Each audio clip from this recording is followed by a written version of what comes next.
आइए। पापा चाचा माता बहन बेटी चीटी का सच्चे को छोड़िए। आप लोग केसरिया को प्यार करते हो और मैं फल से प्यार करता हूँ।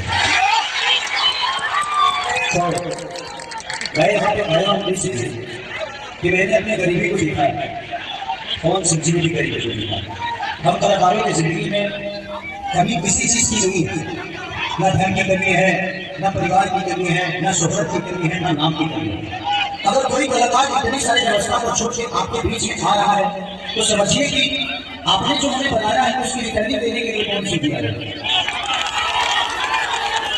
यही आप ही के बीच में कौन सी है, आप ही के बीच से किसानी पैदा होगा।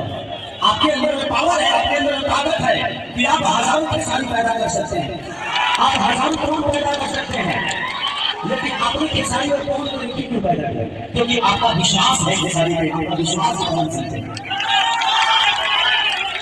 जिंदगी में मैं सबके लिए बोलता नहीं, हम एक दूसरे के सहकार है, एक दूसरे से हम लड़ते भी हैं, लेकिन हम अपने क्षेत्र में लड़ते हैं एक दूसरे को बड़ा करने के लिए।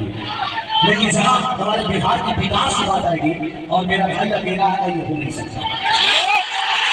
क्योंकि यहाँ हमारा लड़ाई संगीत का नहीं है, हमारी लड़ाई हमारे बिहार के विकास के लिए है और बड़ा जनता के लिए है।